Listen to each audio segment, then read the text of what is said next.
All right, buckle up for a deep dive into ancient Rome. But we're not talking gladiators or chariots today. We're going behind the scenes of a power struggle. So intense, so fueled by jealousy and ambition. It makes House of Cards look like a family picnic. We're talking about Caracalla and Geta, sons of Emperor Septimius Severus. You know, what makes this story so fascinating is the irony. Severus, a powerful emperor, knew the dangers of instability. Before he died, he practically pleaded with his sons to live in harmony, enrich the soldiers, and ignore everyone else. He thought he'd set the stage for a smooth transition. Oh, if only. If only it were that easy. Because even though these brothers were set to rule together, they absolutely loathed each other. We're talking full-blown animosity from a young age. This wasn't just sibling rivalry. This was a feud for the ages. Exactly. And their deep-seated hatred wasn't just gossip. It had massive implications for how the Roman Empire was run.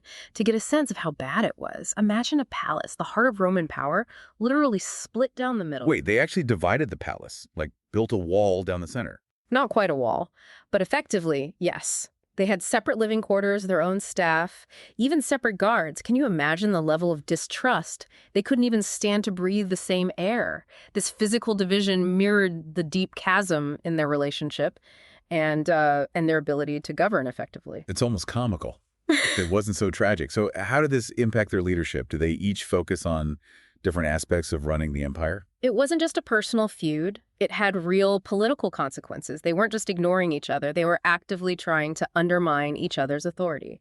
Sounds like the perfect recipe for chaos. But I'm curious, what were their individual personalities like? Did their differences play a role in this power struggle? Absolutely. Their personalities were like night and day. Imagine this. You've got Caracalla, the elder brother, a hot-headed military man who practically worshipped figures like Alexander the Great. He was all about military strength, expanding Roman borders, projecting an image of power. A bit of a tough guy, huh? What about Geta? Was he the brains of the operation? You could say that. Geta was known for being more intellectual, more diplomatic. Think of him as the strategist, someone who favored careful planning and negotiation over brute force. So you've got one brother obsessed with military glory, the other focused on political maneuvering and stability. Definitely not a recipe for a successful partnership. It's like they were playing a high-stakes game of tug-of-war, with the Roman Empire hanging in the balance. So how did this clash of personalities play out in their leadership? Did they divide and conquer, so to speak? Not quite. They couldn't even agree on a division of labor, let alone conquer anything together. Instead, they were engaged in a constant game of one-upmanship, each trying to win over different factions within Roman society. So it wasn't just about governing. It was about popularity, like a Roman popularity contest, but with life or death consequences. Exactly. Think of it as a popularity contest where the loser doesn't just go home empty-handed. They might end up dead. And this competition played out in fascinating ways. Caracalla, with his focus on the military, showered soldiers with privileges and pay raises. Solidifying their loyalty, he was playing to his strengths, projecting himself as the strong man, the protector of Rome. Makes sense. A powerful military leader would have been a pretty popular figure, especially in a society that valued strength and expansion.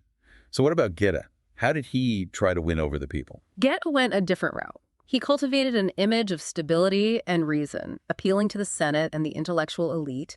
He emphasized diplomacy and justice, positioning himself as a thoughtful, level-headed ruler in contrast to his brother's impulsiveness. So two very different approaches. Yeah. But both aimed at consolidating power and influence. It's like watching a political thriller unfold. Yeah. But this is real history. What was the atmosphere like in Rome with all this tension brewing? Imagine a society on edge, constantly worried about which brother would come out on top. There was a sense of uncertainty and fear, with rumors and whispers swirling through the streets. Everyone was picking sides, and the stakes couldn't have been higher. This wasn't just a family feud.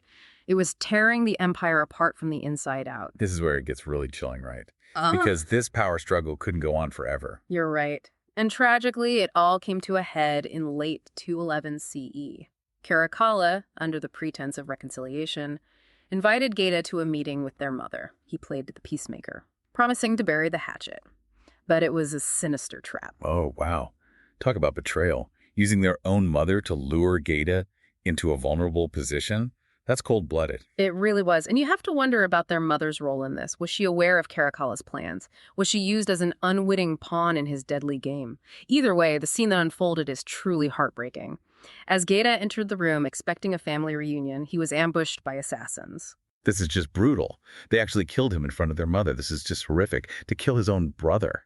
And in such a deceitful way, it's almost unimaginable. Yeah, it was a brutal act, a clear message to anyone who dared to challenge Caracalla's authority. But the story doesn't end there. In the aftermath of this assassination, Caracalla went to extraordinary lengths to solidify his power and, chillingly, to erase Geta from history. Wait, erase him from history? How do you even begin to do that? The Romans had a practice called damnatio memoria, literally condemnation of memory. Think of it as an ancient Roman attempt at canceling someone. Caracalla ordered the destruction of any images of Geta, statues toppled, his face chiseled off monuments, inscriptions bearing his name obliterated. He wanted to make it as if Geta had never existed. Wow, that's chillingly effective. It's one thing to seize power, but to try and control history itself, that speaks to a whole other level of ruthlessness. But how did the Roman people react to all of this? Surely there was some backlash to such a brazen power grab? There were whispers of discontent, of course, but Caracalla had effectively silenced any open opposition. Remember, he had the army on his side. And he wasn't afraid to use force to maintain control. He tried to present himself as a unifier, even enacting some popular policies like extending Roman citizenship to many people in the provinces. So a bit of a carrot and stick approach. Appease the masses while ruthlessly eliminating any threats.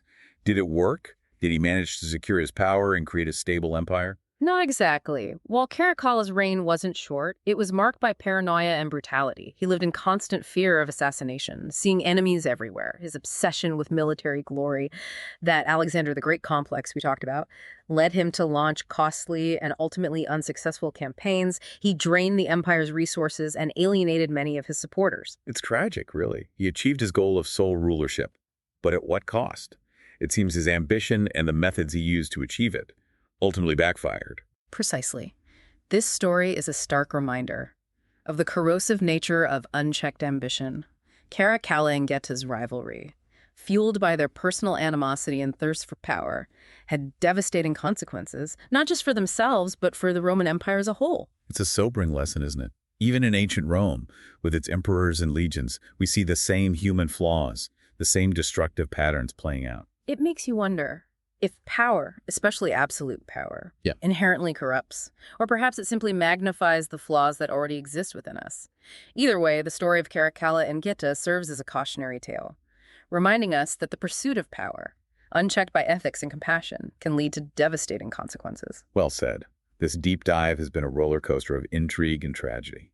It's incredible how a story from so long ago can still feel so relevant today. It's a testament to the enduring power of human stories, how they can transcend time and place to teach us about ourselves, about the complexities of leadership, and the dangers of unchecked ambition. Absolutely. For our listeners, if this tale of betrayal and ambition has sparked your curiosity, I encourage you to delve deeper into the world of ancient Rome. It's a fascinating and complex period, filled with stories that continue to resonate today.